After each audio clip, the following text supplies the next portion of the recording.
as of now. And then I'll get us cranked up here in just a minute when folks come.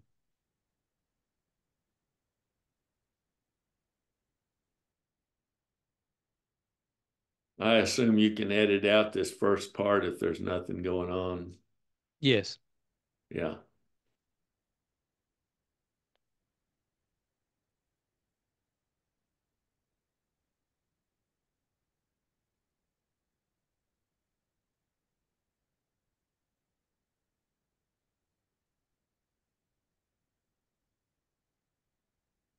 Got a question from Kim. Kim, oh my goodness, no way is this webinar. Me and Walt could not last 4 hours on the webinar. So I will answer your question, but over the air, I will tell you that no, webinar will last about an hour, give or take a few minutes, but about an hour.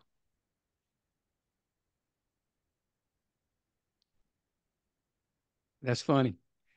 If I saw a webinar lasting 4 hours, I don't know what I would do, Kim. Yeah, the program will take about an hour, Phil, and then whatever questions they have. Okay.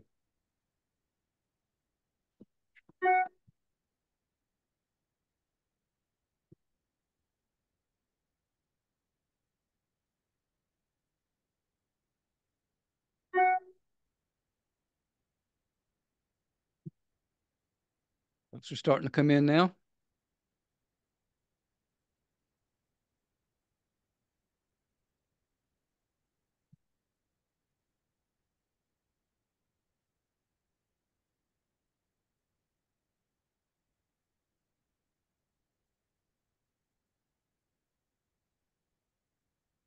You don't know what parts of the country they're coming in from, right?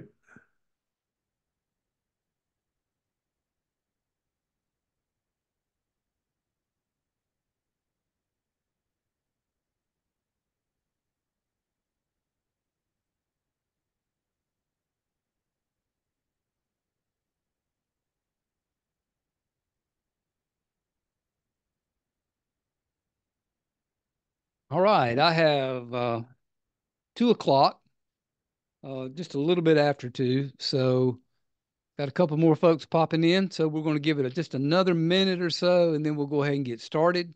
Remind everyone that we will be recording this and we'll post it on the NASPD website. And I'll remind everybody again of that as well. So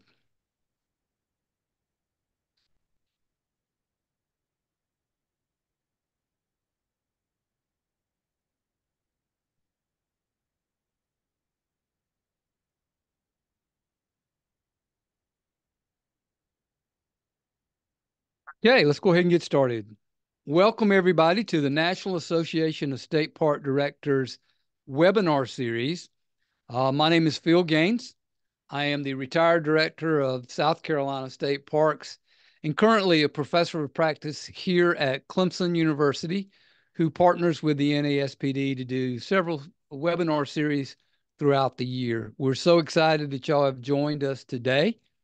And we're really excited to have my dear friend, Walt Dabney, who will be joining us today to talk about the history and future of public lands in America, how that relates back to us in the state park world. Walt is a renowned park ranger extraordinaire. He is a retired National Park Service uh, ranger, park superintendent, all kinds of jobs. And then he also is the retired director of state parks in Texas. So, Walt, welcome to the NASPD webinar series. So glad that we're here with us. And so good to see you again, my friend.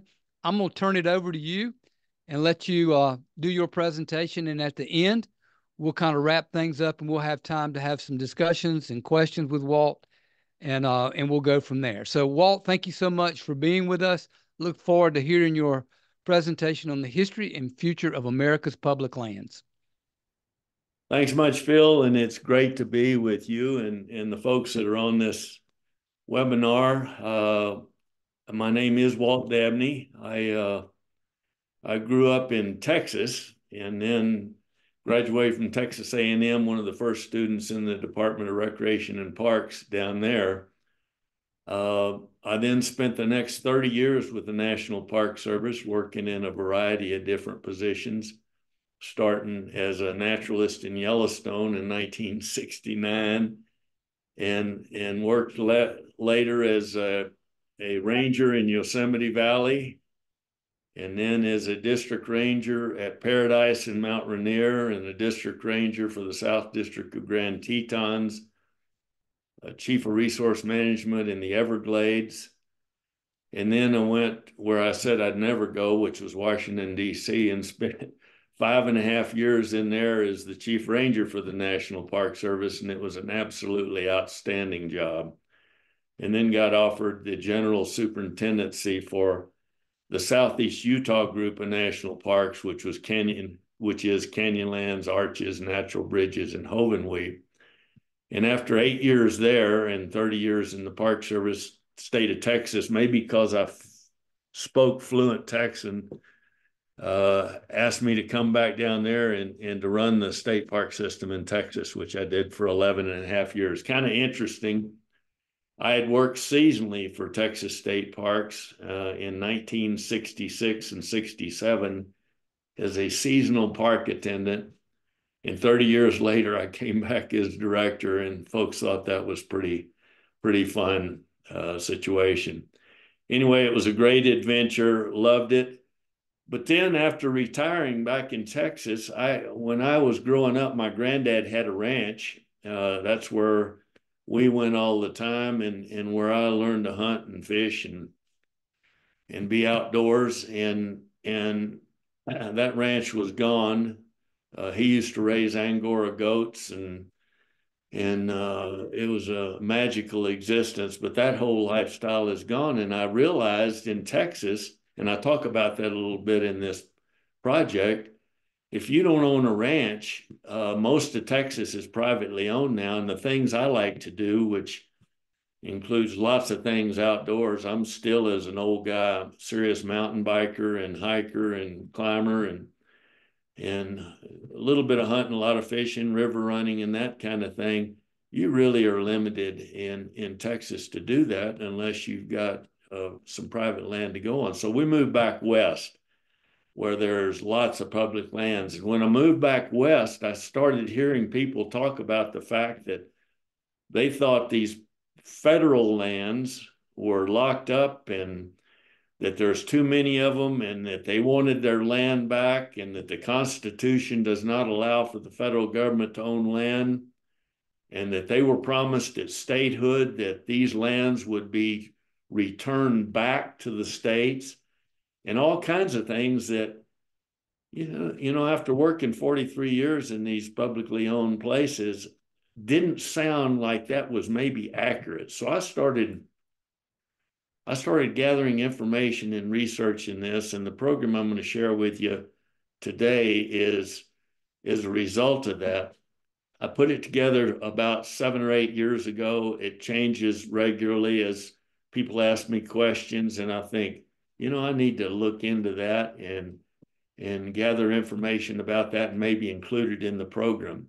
One of the things I tell every group before I give this presentation is this is not a political talk. And I have done everything possible to make it absolutely factually accurate and historically accurate.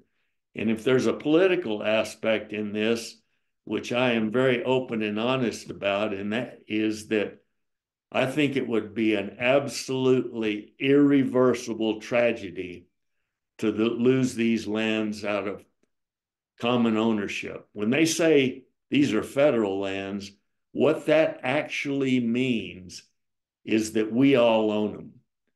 If they're anything else, then we don't all own them, and we don't all have access to them.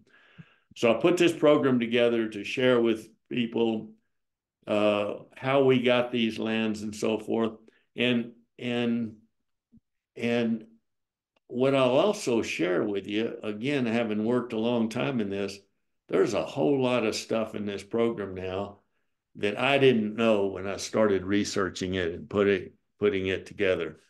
So with that, we're going to have time for answering questions and so forth at the end of this, and my friend Phil will share those with me, and I'll go as long as you want to. I've done this program for a lot of different people and a lot of different organizations, and a number of universities. So love to do it. With that, let's get into the program and save your questions, and we'll try to answer them at the end of this thing. So let's get into your public lands. All of you recognize the United States now, the shape of the states. Obviously, they're not this color, but this is what they look like today. That's not how it started out. In fact, when European man got here, this was not an abandoned landscape. This was a place that had hundreds of thousands of people, many, many native tribes living all up through South America, North America, including Canada. And my guess is that most of these people were not sitting around hoping people from Northern Europe would discover them. They probably were very happy being left alone. And I'm sure the longer we've been here, the more certain they are of that fact. But I'm not going to be talking about that story today. It's a fascinating story, but this was not an abandoned land. Where I'm going to start is when the original 13 colonies, after a period of time from 1607 to 1776, the colonies were established, and they were owned by Great Britain. And in 1776, as you well know, the colonists decided they'd had enough of British rule, and they declared their independence. And the war started, the Revolutionary War started, and it was not going well for the colonists. In fact, we lost many, many battles. It was nip and tuck. Had not France been involved in that thing, we probably would not have prevailed. At the same time the war was going on, delegates were meeting in Philadelphia to try to figure out, if we were successful, how are we going to run this place? Because they had to come up with some way to govern this. And one of the big sticking points is, if you can see the cursor, that Georgia, South Carolina, North Carolina, Virginia, Connecticut, and Massachusetts all claim lands, western lands, all the way to the Mississippi River, which is the cursor tracing right now. The other states, the other colonies then said, there's no way we're going to accept that. That's a deal killer. So they negotiated it, argued about it, and finally, as the delegates met to put together the Articles of Confederation, they agreed that no state would exist until these articles were signed. And the language that they finally agreed on was the fact that these lands be considered as common property of the nation, because they were wrested from the common enemy by the blood and treasure of the 13 states. We all bled and died, lost our property. And so these lands need to belong to all of us. So what you know now is the original 13 states. 6 of those states ceded these lands to the west, to the Mississippi River. So that was the first tranche of public lands that came into the ownership of the United States. So how did we get the rest of them? Well, the Treaty of Paris in 1783 ceded all this country in the brown to the new United States, signed by France, England, the United States, and actually Spain. This land became the first part of the United States. And you remember those lands that were ceded to the Mississippi River, those became the states that you see now in that original conflict, but those had been lands claimed by other states. So how did we get the rest of them?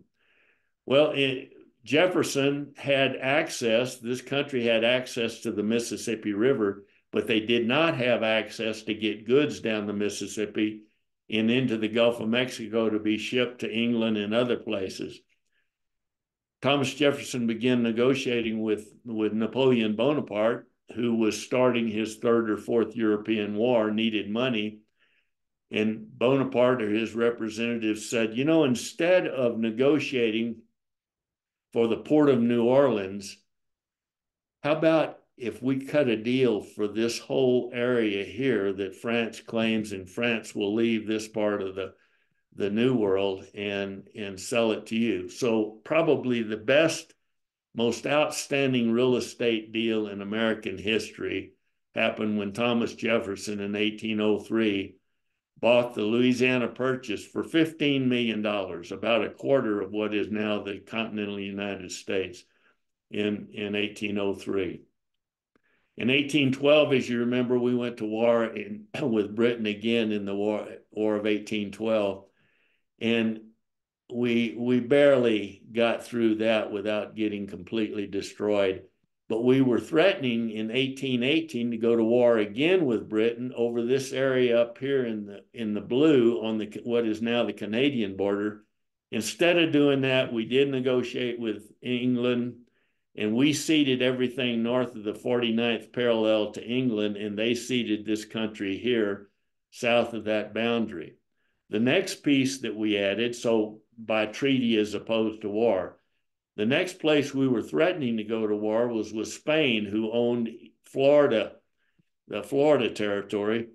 We had slaves escaping from the then new states of the United States in that unfortunate piece of our history down into Florida, and Native Americans raiding up for Florida into the states.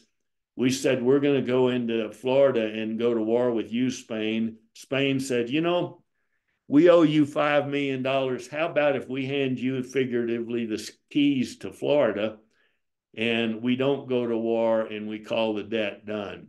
So with another treaty called the Spanish Cession of 1819, instead of going to war, we received the areas of East and West Florida and these two disjunct pieces of Spanish territory along what was the Louisiana Purchase.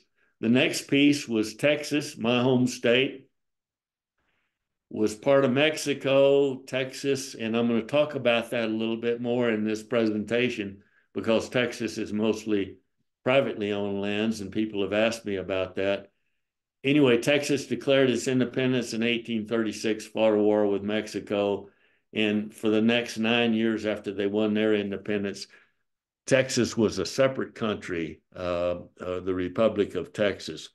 The next piece was in 1846. We had two potential wars again, one with Britain over the Oregon Territory in 1846, where the slogan, if you remember your history, was 54-40 or fight. We were going to go to war with Britain over this whole country, which we claimed all the way to the 54th parallel.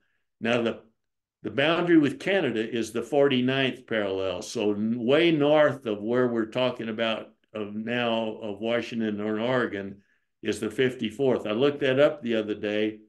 The 54th parallel is actually the southern boundary of Alaska, which would have been Russia at the time this was done. President Polk decided instead of going to war with Britain, because he had just sent U.S. troops into Mexico and started the Mexican War, that we would negotiate a settlement with Britain. We agreed no more claims north of the 49th parallel. Britain agreed that everything south of the 49th and the Oregon Territory would become part of the United States, again, public land owned by all of us. And so we continued the war with Mexico, and that war was terminated in 1848 with the Treaty of Guadalupe Hidalgo, signed in 1848, which recognized the boundary of Texas, which was already a state in 1845, and ceded all this country out to the Pacific coast to the United States. So that was another tranche of public land. Again, instead of going to war with Mexico, we seemed to love to threaten to go to war. We were going to take this piece called the Gadsden Purchase because we needed it to bring the transcontinental southern route of the Transcontinental Railroad across this part. Instead, we bought the Gadsden Purchase, what's called the Gadsden Purchase, from Mexico for $10 million in 1863. The second best real estate deal we ever did in this country was Alaska. And we purchased Alaska for 2 cents an acre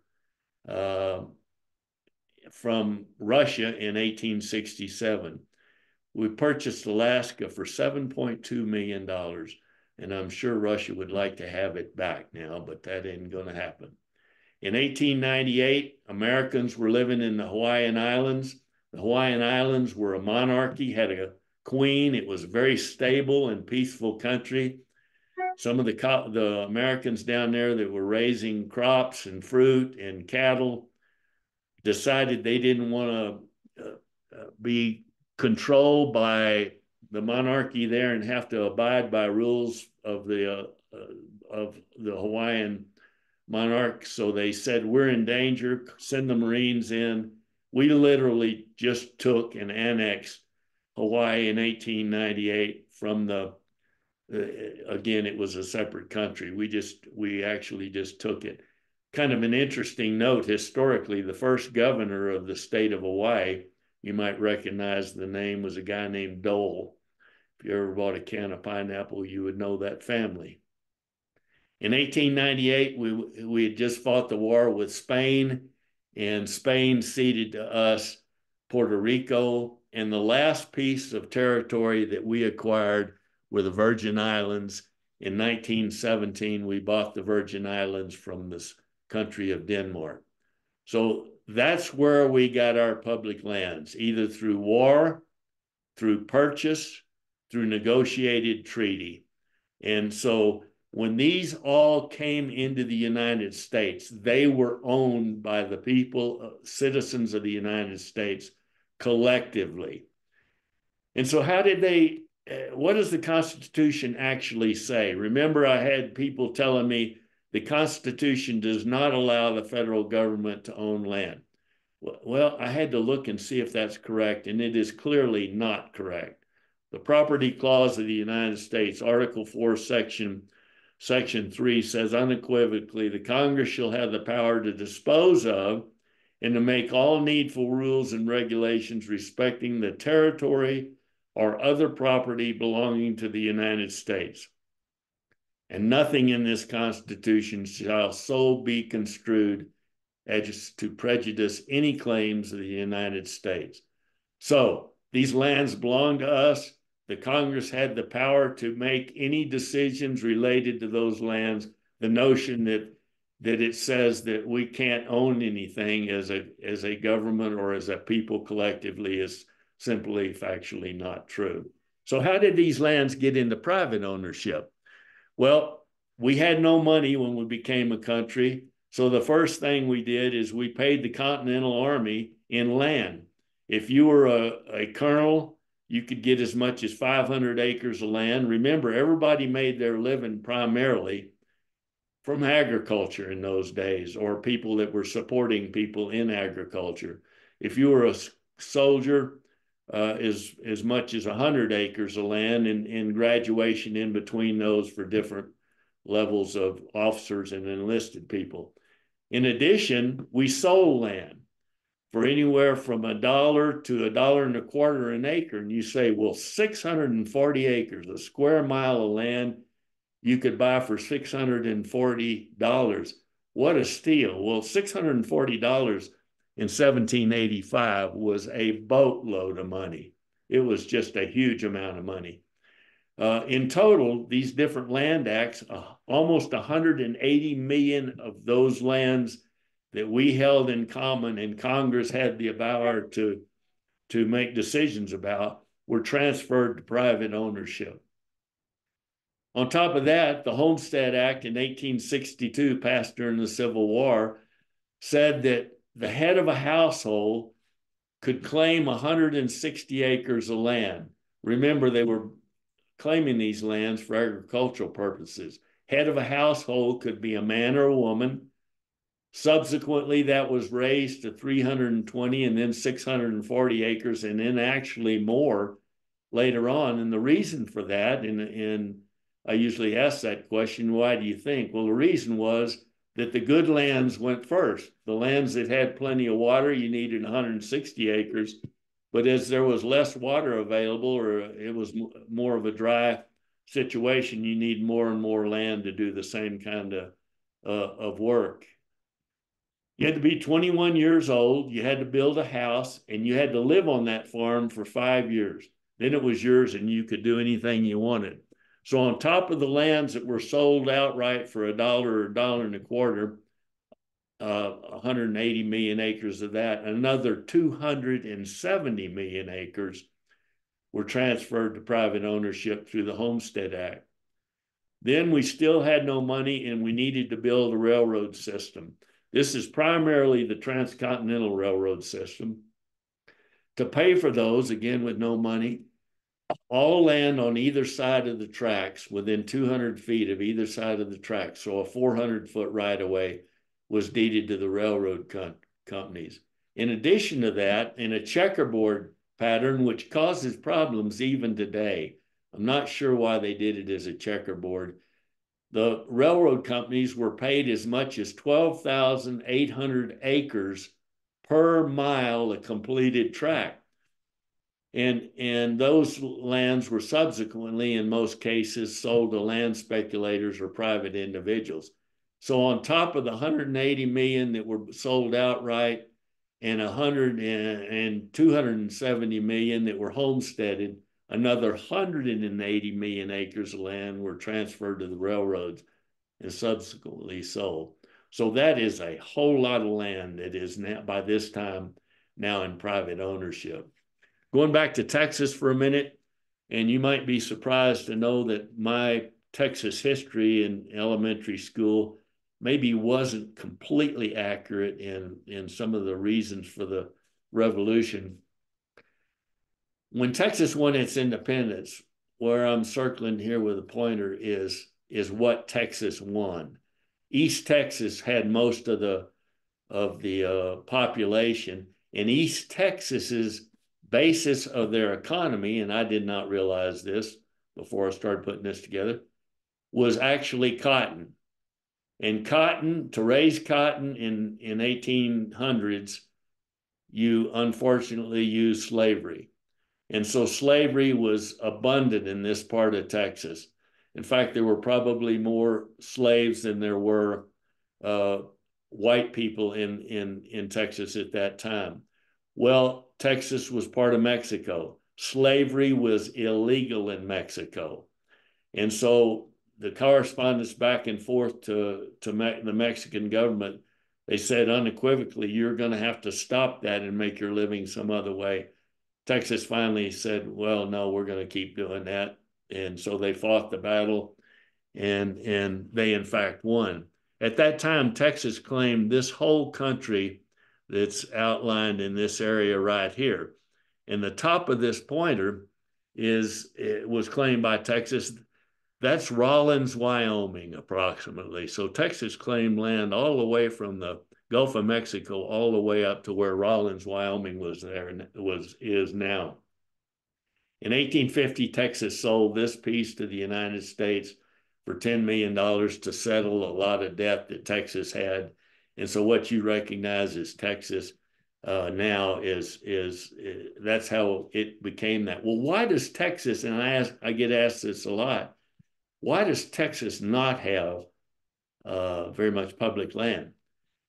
Well, it's right at 96% privately owned land. If you had a pre-Republic land grant in Texas, and there were 26 million acres of that, and those were either Spanish or Mexican land grants, that was recognized as valid existing title. In addition, Republic of Texas head grants were like the Homestead Act. They were granted. My granddad's ranch had initially been a Republic of Texas Class 1 head grant. So it was about 4,600 acres. If you were the head of a household, man or woman, and you did not have a Mexican or Spanish land grant, and you were there at the time of the revolution or shortly thereafter, you could apply for and receive as much as 4,600 acres of land. My great-grandfather bought that from the original owner. He was a wounded Confederate soldier, came there and bought it in 1883, and that's the ranch I was associated with growing up, which is now long gone. So Republic of Texas head grants, another 36 million acres went to that. They paid their veterans in land, another 3 million acres. They built the Texas railroad system by using 35 million acres of land to pay for that. And so by 1900, most of Texas had been appropriated through this variety of stuff. And all the rest of the lands that were still publicly owned lands, which was a very small percentage, went to support the public schools. Those are, if you've ever been to Texas and been to Big Bend National Park, Texas people actually bought up what is now Big Bend National Park because they wanted their own national park. There were no public lands to carve it out of. So most of the land that became Big Bend National Park were willing seller ranches that were bought up by the people of Texas. And literally a week after D-Day in 1945, 1944, President Roosevelt received figuratively the keys to Big Bend National Park from the people of Texas. So this fellow began exploring the West. This is John Wesley Powell. He was a wounded Union soldier, lost his arm in the Battle of Shiloh. He became a surveyor, spent a lot of time out west, and did in the late 1800s 2 trips down the Colorado River. If you're a river runner, if you've ever been in the Grand Canyon, the thought of not having a clue what's ahead of you and launching in a wooden boat through what, if you've been through the Colorado River, you know would have been absolutely terrifying if you came around the corner and saw it. They had 2 successful trips, and by 1877, he had surveyed and explored much of the West, and he had become the director of the then U.S. Geologic Survey. And at a meeting of the National Academy of Science in 1877, John Wesley Powell made this statement, which just sent the group into an uproar, especially the political world, because he said that everything west of the 100th meridian could not support conventional agriculture, which requires at least 20 annual inches of rainfall, until you get to the Sierra Nevadas. What was he talking about? This is his map. This is a replica of his map. These are all watersheds. The 100th meridian runs about up through I-35, up through Texas, Oklahoma, Kansas, Nebraska, into the Dakotas. And what he's saying is everything here west to the Sierra Nevadas will not support conventional agriculture. He clearly was right. If you've been tracking it all, Lake Powell and Lake Mead, you know that the way we've tried to utilize water out here, thinking that just building the dams, that it would rain enough to keep them full, while we're trying to do such, I think, foolish things as raising alfalfa and cotton in the desert, is not sustainable. And we're going to have to learn the hard way, I'm sure. But anyway, this was what John Wesley Powell was saying, and it was absolutely true. And that's another reason, as we'll talk about, why as we moved east to west in settling this country, so much of this country that contains our public lands now was not bought or homesteaded because it was not homesteadable. You could not make a living on it. All of the United States, thanks to Thomas Jefferson, was gridded beginning in the Land Ordinance of 1785. It was surveyed and gridded in what's called a township, range and township. 6 square miles, 36 square miles to the township. The whole country is gridded this way. For example, Utah, with each of those squares overlaid on the state, looks like this. Your state is exactly the same. You can pull that up and see what the 36 square mile grid pattern is. Each state at statehood was given specific lands. And I would really encourage you, when you hear people saying about what was promised at statehood, your state, regardless of what it is, has a statehood act. You can go to that act and read for yourself what was agreed to when your state came into the union. If there were federal lands transferred to your state, and I'm going to use Utah to illustrate what I'm talking about, it'll tell you what those were and what the requirements were for the use of those lands. Utah at statehood was given 4 sections per township, 4 sections out of every 36 sections in one of those squares. Most of the Western states that were coming in were given 2 sections per township, generally 16 and 36. Why the difference, I'm not sure. In Utah, I'm sure the Utahns say it's because Brigham Young in Utah was a better negotiator. Whatever the answer is, Utah got 4. Wyoming, Colorado, Montana, for example, Nevada got 2 sections per township. Utah was given right at 7.5 million acres at statehood. They have sold over 4 million acres of that. So of state land, they have about 3+ million left.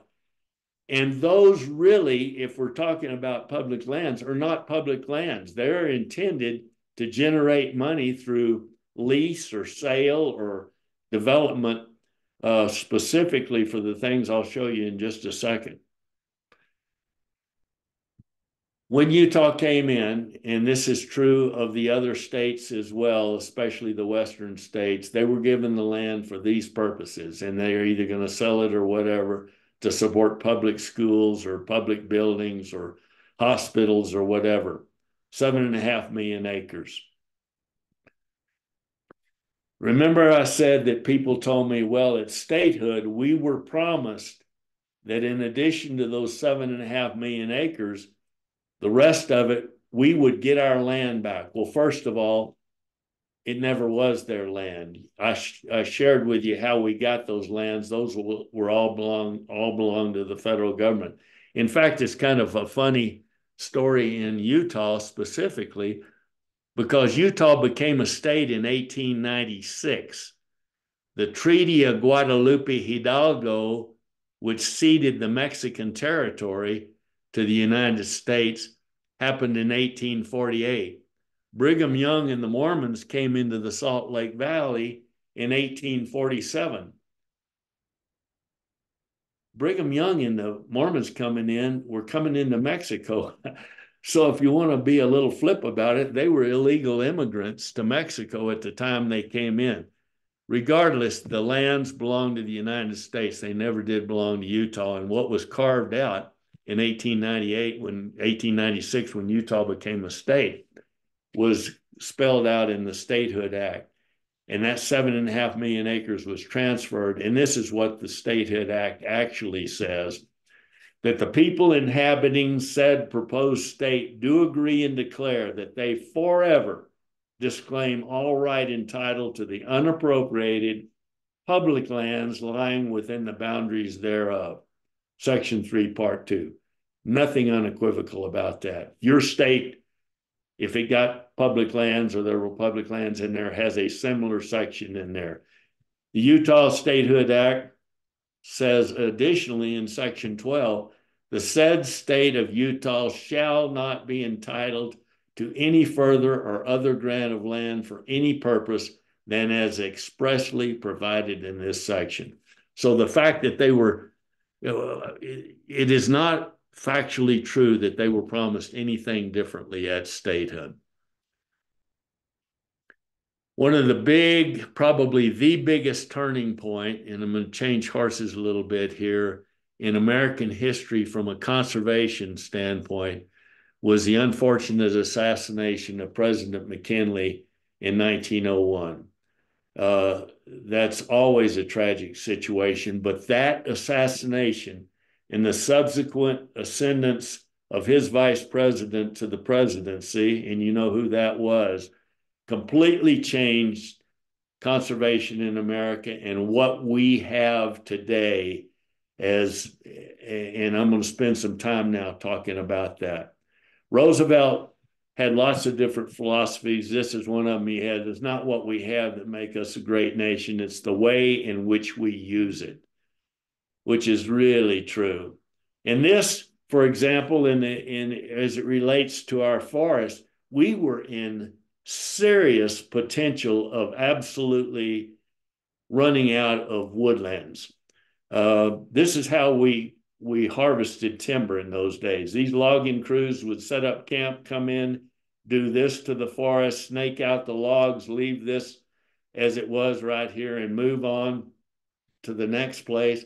The next thing, if these lands grew up after the timber was cut and grass started coming in, then we put hundreds and hundreds of thousands, especially of sheep, on these lands. And what happened subsequent to that, when the sheep ate off all the grasses and the timber was gone, is huge mud and water flooding events came down the mountains. This is Manti, Utah, after it had been flooded another time, completely wiping it out. This was happening all over the West.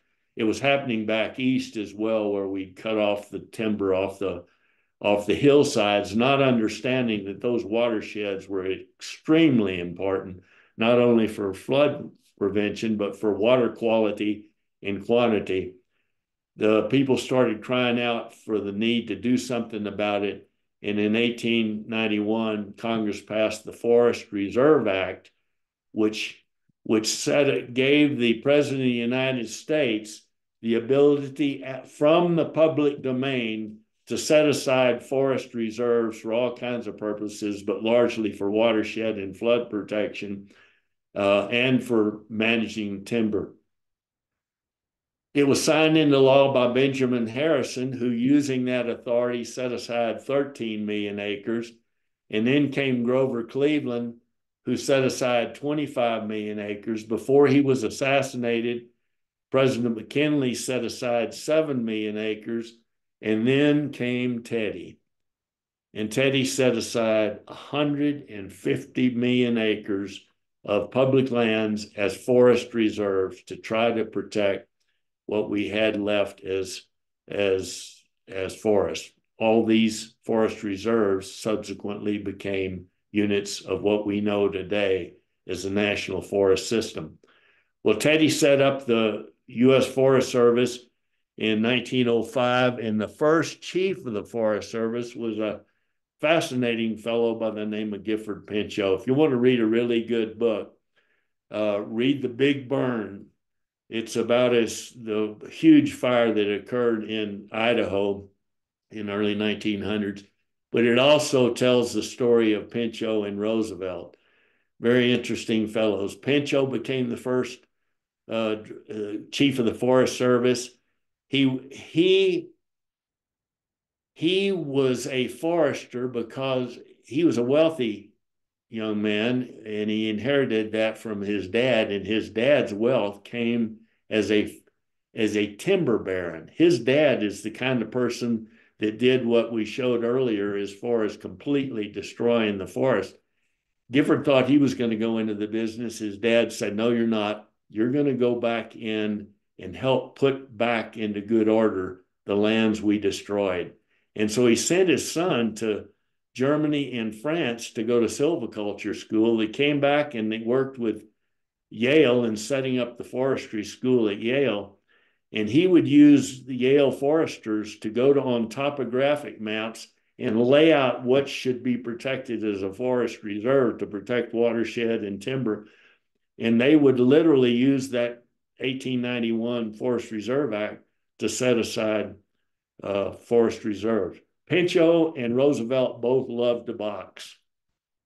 And they literally would go in the basement of the gym in the White House, beat the hell out of each other, and then come up and have a toddy, I'm sure, and look at some proclamations, and Roosevelt would sign them, and they would start setting aside national forests. I lived in Moab, Utah. Right above Moab is the LaSalle National Forest that Teddy set aside in 1906. It would be an entirely different world now. Those would not have been saved. They would be all piecemeal, chopped up with private land, and they set them aside as forest reserve, and now it's a national forest. The San Juan National Forest, these are just some examples. in Colorado, the Coconino in Arizona, are all different ones that Teddy set aside. The San Isabel near where I live here in Buena Vista, Colorado, all set aside and all usable by all of us today because we all own them in common, thanks to this Forest Reserve Act and these presidents that set these lands aside. Well, some states got tired of this authority being utilized and threatened to not agree to the Agricultural Appropriation Act in 1907. That was critical to the survival of agricultural production, the subsidies that kept farmers in the field and in business. These states said, we don't want any more of them. An obvious state that did not sign this was Utah, who absolutely pushed to have these places set aside because of the watershed and so forth protection. Teddy had until March the 7th of 1907 to sign this bill, or there would be no Forest Appropriation Act. So what did he and Pinchot do? They sat down over the next few months, put another 21 forest proclamations together, and then he signed the bill ending the Forest Reserve Act of 1891. In total, 193 million acres are now in the national forest system, and the mission of the forest is to sustain these areas in a health and diverse way to meet current needs as well as those of future generations. If you add up the lands that are in the forest now, they were pretty well done by 1907 when Teddy signed that ending the Forest Reserve Act. The Antiquities Act, subsequently signed by Teddy Roosevelt, sort of took the place of the Forest Reserve Act in a different way. It let presidents of the United States out of that public domain set aside for historic or scientific interest those special places that are protect them. It's been used by 19 presidents now, often over local objections. And I've worked on the Bears Ears proposal out here in the Utah country, and locals certainly oppose that. Kind of interesting. Grand Canyon Arches, Grand Tetons, Olympic, all of these were set aside as national monuments over the objections of locals, and they're all national parks now. We wouldn't have had them in many cases, or they would have been chopped up had these presidents, both parties, Republican and Democrat, not acted. And it was often, as I said, over the objections of locals. In fact, Teddy stood on the rim of the Grand Canyon here, looked out there, and he said, there is no way humans can make that a better scene than we're looking at right here. And yet, when he tried to introduce it as a national park, introduced into Congress, it failed 3 times because of local opposition. And this is the kind of anti-park sentiment that some people carried. This is in the Williamson Sun, a newspaper out there. The national park idea represented a fiendish and diabolical scheme, and whoever fathered such an idea must have been suckled by a cow, sow, and raised by an idiot. That's not a pro-park position. So Teddy did what he could do, and he set aside as a national monument in 1908. It was set aside as it was made an act by act of Congress, a national park in 1919. Teddy, again, changed the whole landscape for us. He set aside over 230 million acres of public lands as national forests, as fish and wildlife refuges, as what became national parks, and 18 national monuments. At this same time, you had people coming back from the West, trappers, explorers, and so forth, saying there's some incredible stuff out there. In fact, they were talking about a land of belching fire and smoke and so forth. People figured, I'm sure, that these people have been out there way too long, too lonely, too much by themselves, and that this couldn't possibly be true. So in 1871, they sent the Hayden expedition, a government expedition, out to the Yellowstone country. And with the Hayden expedition, one of the members of it was a guy named William Henry Jackson, who was a Civil War photographer who took picture, for example, of Old Faithful in 1871. Incredible photograph.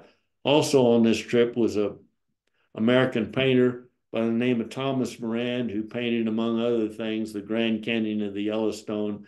This expedition came back. People went, oh, so maybe this is real.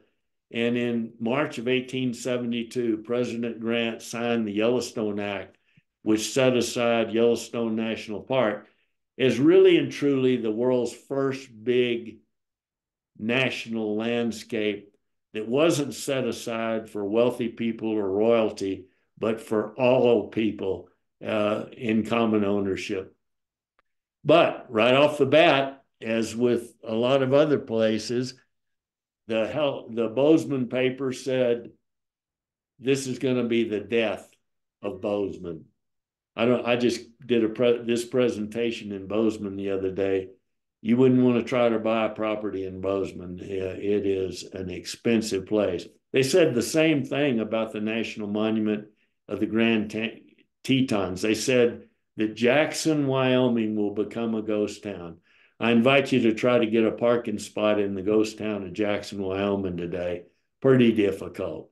But anyway, they were against this and they opposed it for many years. In fact, they said, why are you doing this? Why are you locking up all this land? Nobody's going to ever get there. Yellowstone will probably have 5 million visitors this year. They have found it. The delegation worked so diligently to keep it unfunded that the administration finally had to send the military in there, and the military operated Yellowstone for about 33 years. If you've ever been to Mammoth Hot Springs in Yellowstone, that was Fort Yellowstone, and the Army operated out of there for again, 32, 33 years until the Park Service was established in 1916. Well, right off the bat, Yellowstone locals opposed this. And those of you in the park business, which I think is everybody on this call, I maintain the position that there has not been in virtually any case a park that was set up that was big enough to do what we need it to do over the long run, assuming that it is eventually, if not already, going to be surrounded by uncompatible use or development. And so to give you an example of what I'm talking about, Yellowstone, which was set aside in 1872, and the Yellowstone Act clearly says that it's to maintain this 2 million acres of landscape in its natural condition so that animals like these that we see here can operate in the way that they're supposed to operate. Well, let's talk about Yellowstone. These two animals, the elk and the bison, for example, when you look at what was set aside in Yellowstone, Yellowstone set aside is what is inside the cursor here, 2 million acres. And they said, well, that's huge. You're just locking up country. The land right below it here became Grand Teton National Park as a monument, subsequently added as a national park. Yellowstone's 2 million acres.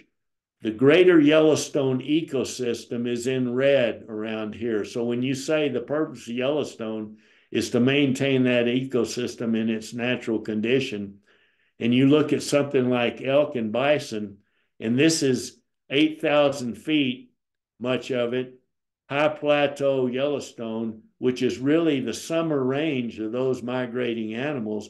And in the winter, when it's 60 below zero and the snow is 20 feet deep, those animals migrated off that plateau down into this country here to winter and make a living down there on those grasslands and would come back. Well, now all the white is privately owned land or Native American reservations. The green are 5 national forests. And so Yellowstone can't really function as it was intended to do. And so the only way to make that better is to at least manage these 5 national forests as much as is possible to support the greater Yellowstone ecosystem. And they're starting to do better now. For years, they would, for example, grant sheep allotments, permits to raise sheep all around this boundary. And then people get frustrated because grizzly bears can't read boundary signs and they would slip out here and eat people's sheep. Well, they're not doing that as much anymore. And so this is working better now. But we need to consider going back into a lot of these places and make them as complete as possible so that when they are an island, they can sustain themselves better for the long run. That happened also when I was superintendent of Canyonlands. The original idea of Canyonlands was to be a 1,000,000-acre park that would include what is the erosion basin of Canyonlands. One senator said 1,000,000 acres, the other one said 35,000 acres. So they argued about it for a number of years and finally agreed to do a park that's this area here, subsequently added this area, didn't add this area, which all should have been part of it because there's some tar sands in here. And to show you how that just so doesn't make sense, if you stand on Grandview Point at Canyonlands, this is a Wingate sandstone cliff. One more step here and you're going to go 800 or 900 feet straight down. It goes all the way around this basin. That was the erosion basin. And I've stood here many times and asked people, where do you think the boundary is out there? And of course, they think it's this whole big bowl. When the political decision made it this, which is a ridiculous boundary, all of you that are managing parks know that if it doesn't make sense on the ground, it makes it very difficult to manage. And if you did anything here, which is outside the park boundary and is Bureau of Land Management managed land, they compromise this landscape here, you have just completely compromised the value of this as a national park. One of the senators that argued against much of a park in the Canyonlands was a senator by the name of Wallace Bennett. He said that if we do this, all the commercial activity in this part of Utah would be forever stunted. Well, he was completely wrong. In fact, what recreation is now in Utah alone is a $6.1 billion industry, outdoor recreation. And the parks and the public lands, including the forest, are a huge piece of that. It generates nearly 67,000 jobs. In the United States, and we ought to all know this, outdoor recreation is actually an $862 billion a piece of the national economy, and has an economic output value of $862 billion and creates about 4.5 million jobs. And that's not my idea. This is U.S. Department of Commerce, Bureau of Economic Analysis. I did a talk in Montana the other day. Montana is right at $3 billion in economic value. It's a huge part of the economics. And if these lands go away, that value is gone because they'll become private.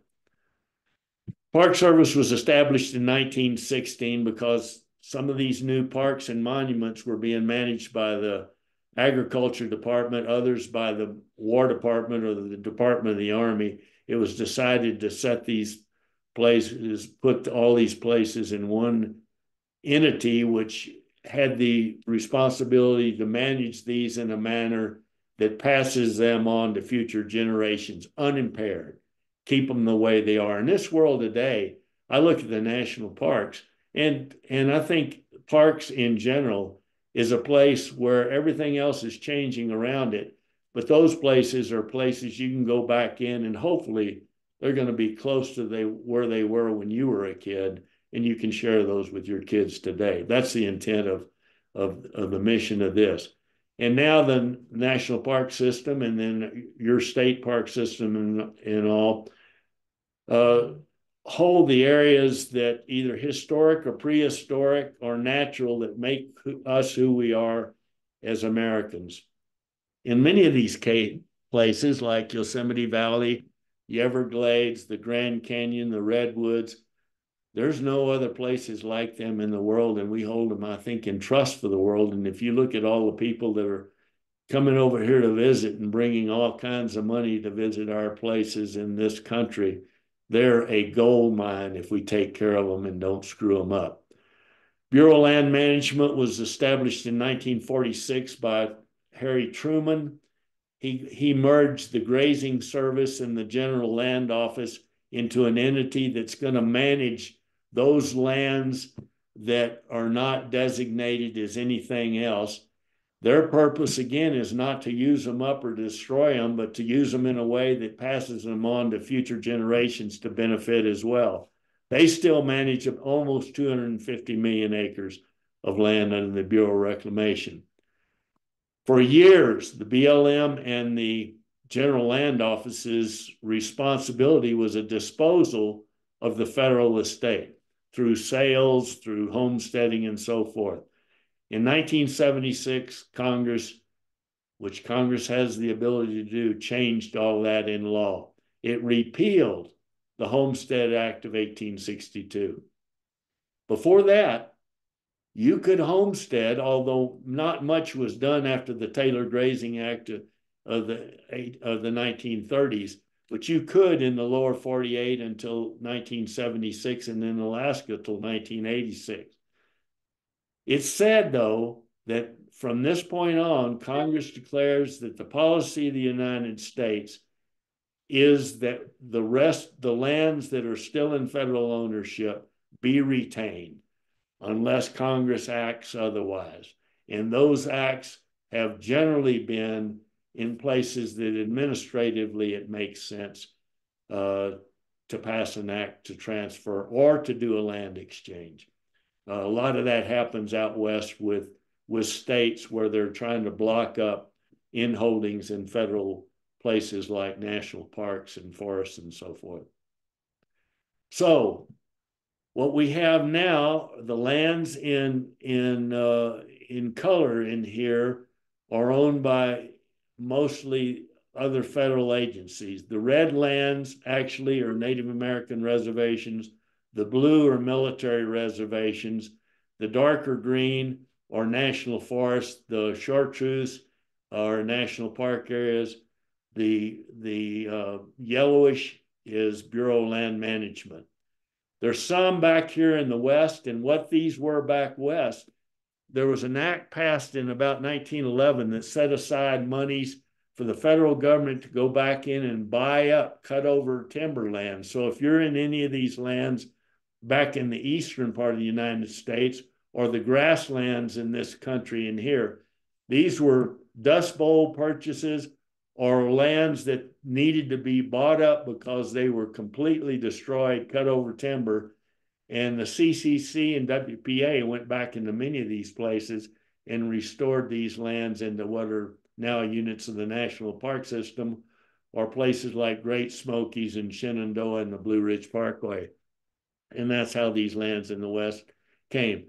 It also shows you that as we settled the United States from east moving west, and we hit the 100th meridian until you get out here to the Sierra Nevadas, all this country in here wasn't settled, wasn't homesteaded because, as John Wesley Powell said, it was too dry. That's why most of the public lands, and people ask me, well, why do the eastern states not have public lands? Because they were bought, homesteaded, and so forth, or sold by the railroads to private individuals because they were usable for agriculture. So your public lands, the multiple use concept, one of the other criticisms I've gotten through the years is that the federal government doesn't run this as a good business. Well, and that's true. What are multiple uses? Timber on national forest lands and in state forest is generally a bid process. So the highest bidder is going to get that. That's not a bad way to do business. That works. But some of these others are craziness.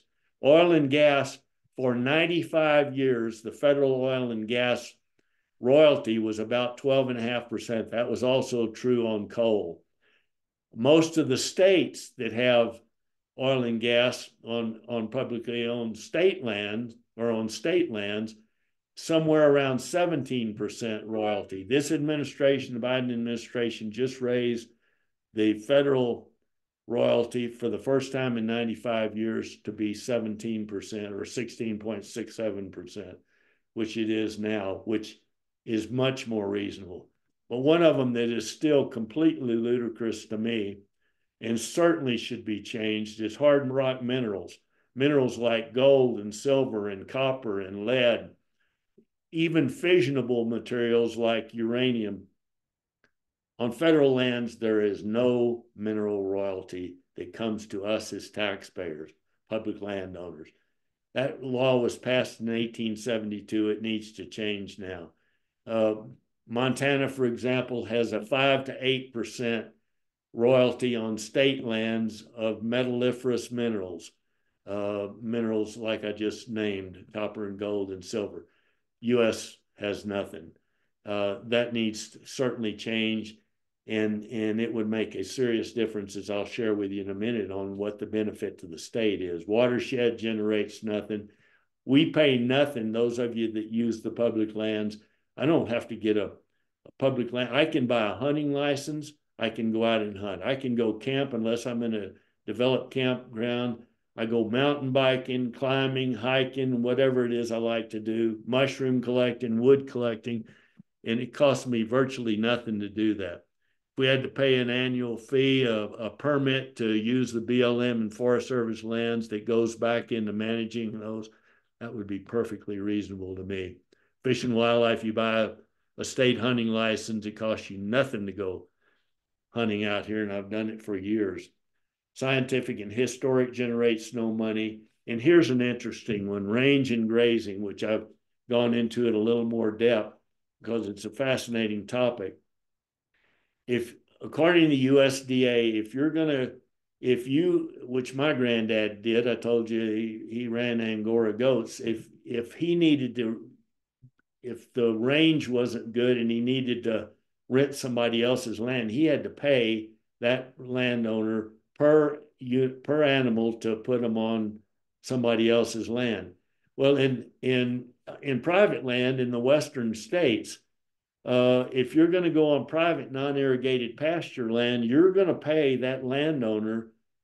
For example, in Wyoming, in 2018, you're going to pay an average of $21.56 an AUM. What's an animal unit month? It's 5 sheep, 5 goats, 1 cow, calf, 1 horse. You're going to pay that per month. If you're going to put them on state land, and in say that same state of Montana, it's going to be $11.03 an AUM in 2018. That's higher now in 2024, but the federal grazing permit fee is $1.35 an AUM, which is craziness.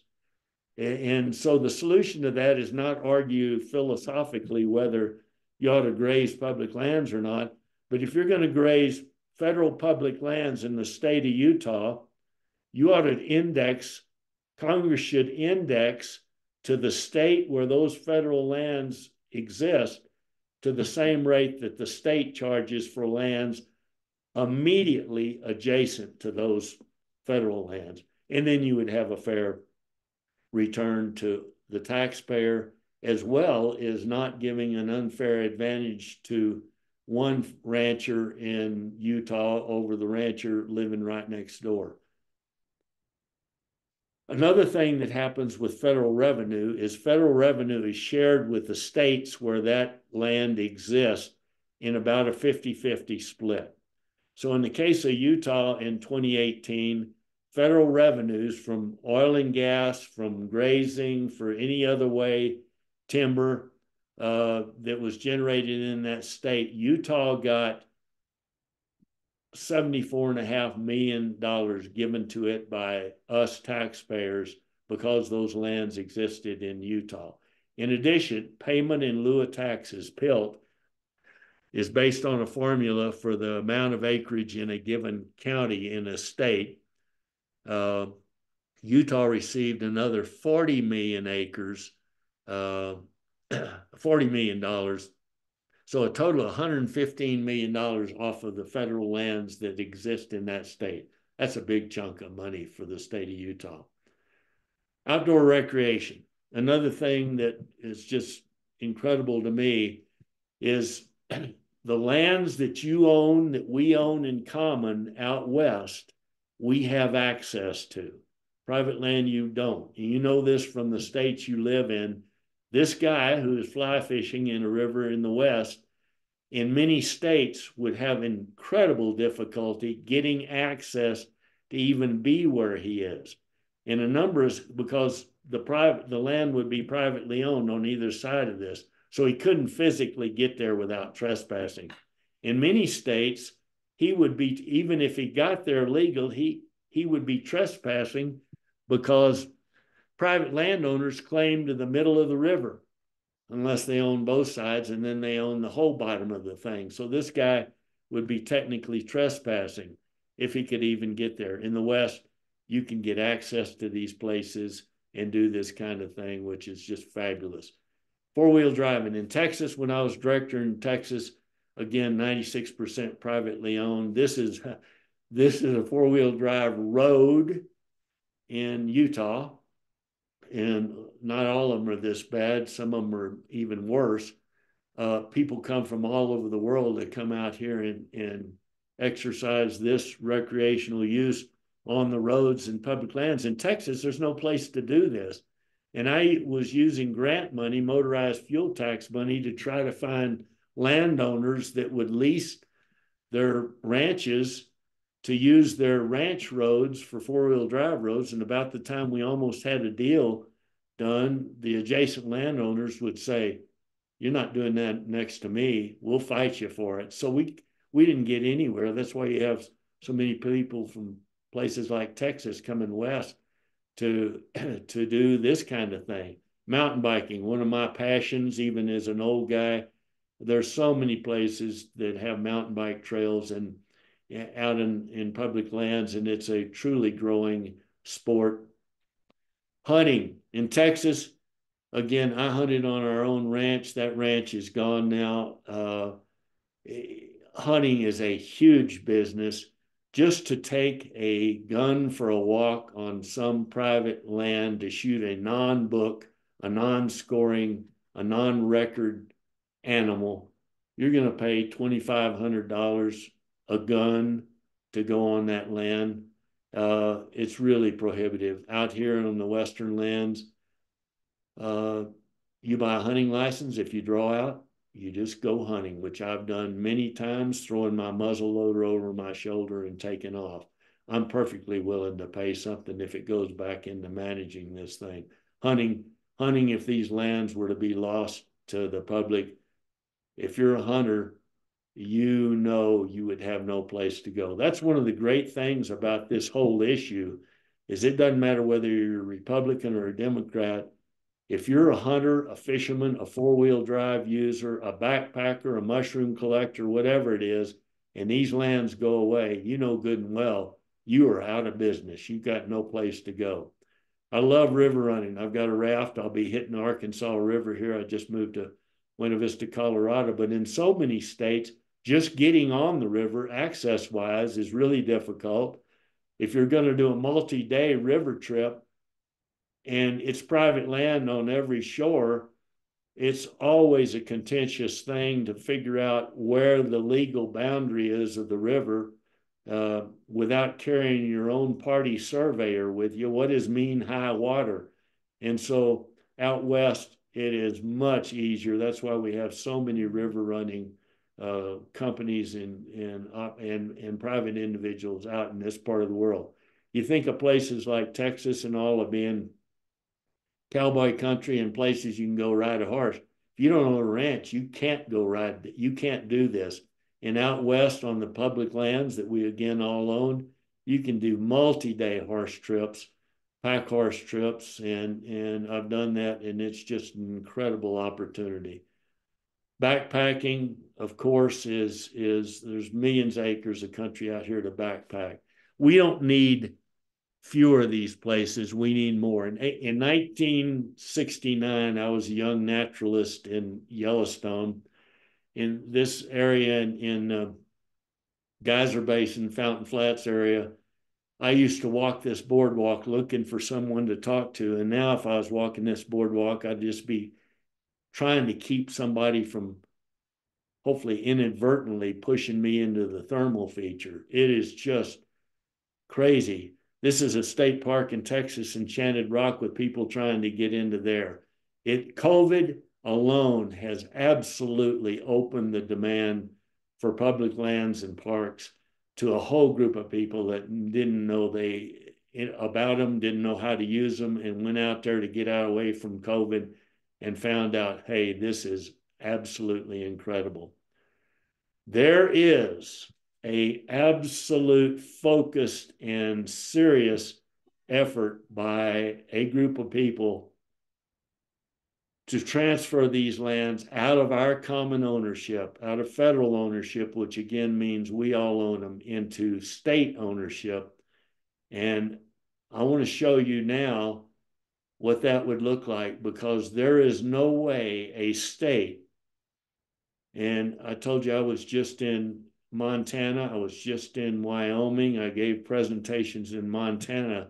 The entire population of the state of Montana is about 1.3 million people, and they have millions of acres of public land. Wyoming has about 600,000 people in it. Right now, those public lands in those states and all the other Western states are paid for by all of us, all 50 states.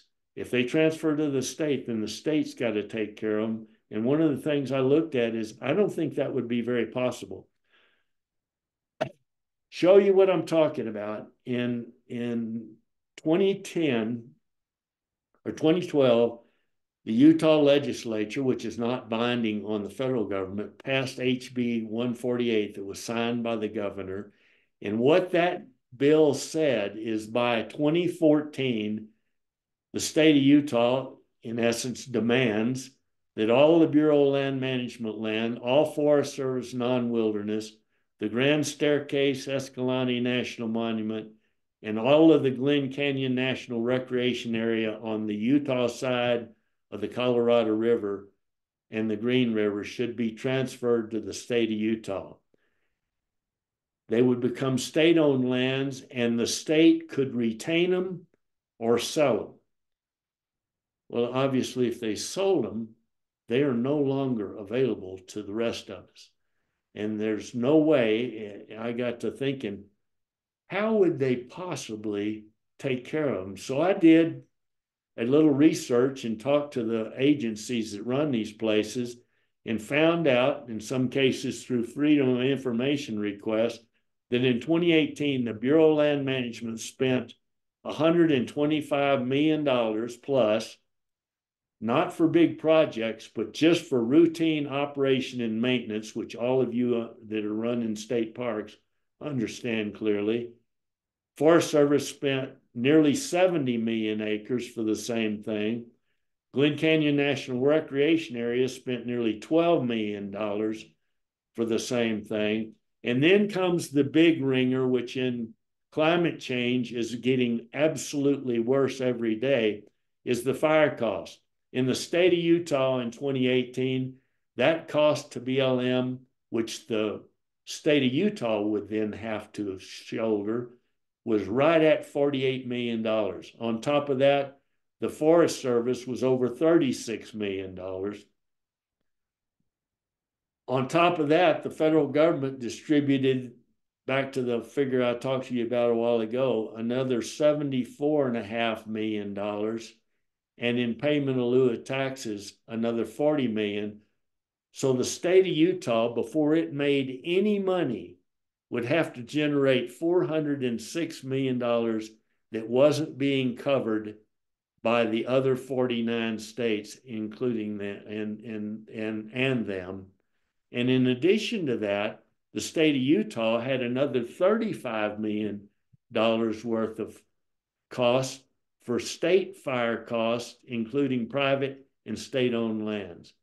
It's a daunting figure, and there is no way a state, and especially look at somebody like Wyoming or Montana or South Dakota or North Dakota have small populations and large amounts of that. They'd have to sell those lands. So another thing they said is, well, at statehood, we were promised we would have those lands transferred, and this is where it says that. I'm almost positive. I was in Iowa not long ago working with Iowa State Parks. They brought me out there, and I did a number of sessions, including this one for them. In the Statehood Act, it says, and people out west are saying what this really means is that they're saying those lands will be transferred to the state. It doesn't say that. It says very clearly that subsequent to the admission of that state, and this probably says that in every one of your states or in a large proportion of them, it says this same thing, that subsequent to statehood, any public lands, those lands commonly owned by all of us, that are sold by the federal government, which now, because of FLTMA, would have to be an act of Congress, that after the cost of the sale, 5% of the proceeds of that would go to the state. So Wyoming would get 5% of that, and the 95% of it remaining would go to the federal government. That's what that says.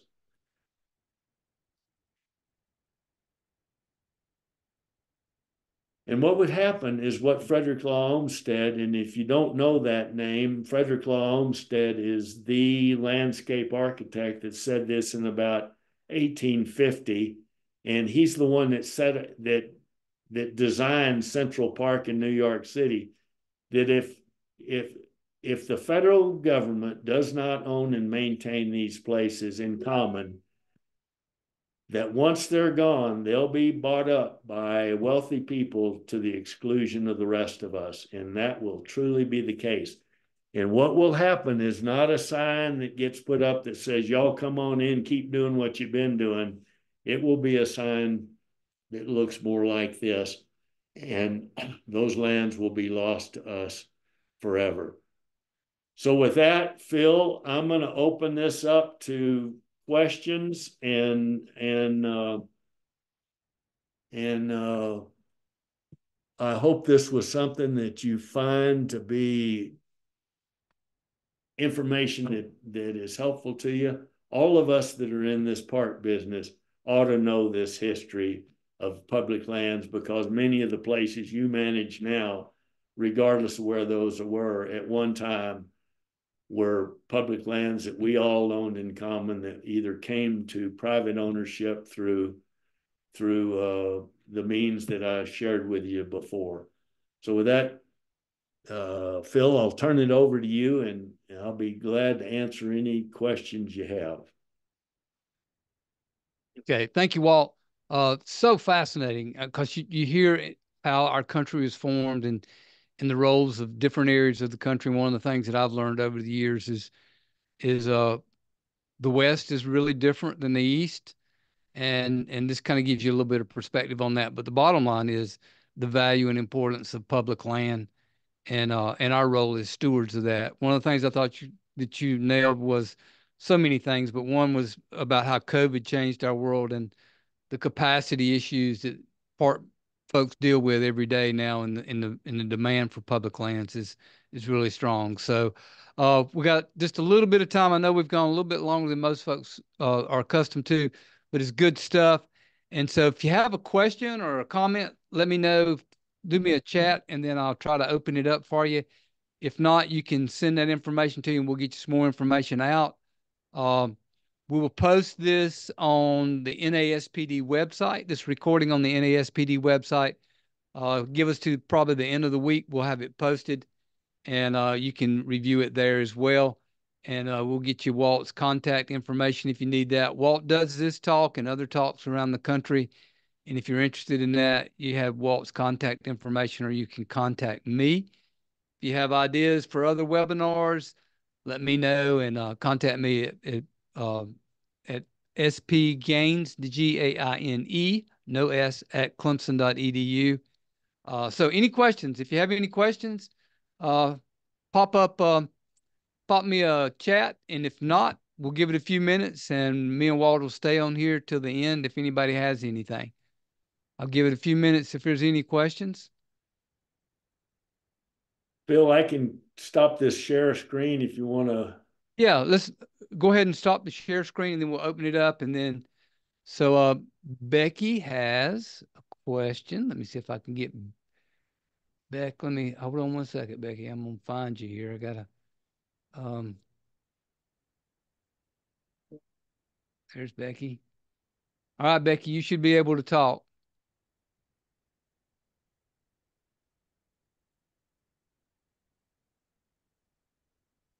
Hi, Phil. I am not exactly sure because I don't know that I raised my hand. I don't know that I have a question, Oh, so sorry about it that. popped up that you raised your hand. I'm sorry. If not, then we'll That's okay. Sorry about that. I moved it around screen, so I must have accidentally hit it, but good to see you guys. Thank you. no worries. Thank you, Beck.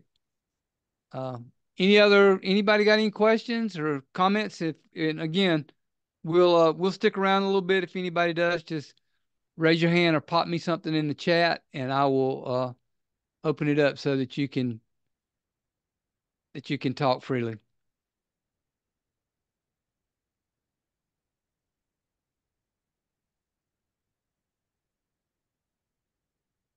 All right, guys, we'll stick around for a little bit. Thank you so much for taking time to be with us today. Walt Dabney, thank you so much for an enlightening presentation. Very important presentation for the times that we're in. Thank you, guys, on behalf of the National Association of State Park Directors and Clemson University. We'll see you in the parks. Let me stop recording.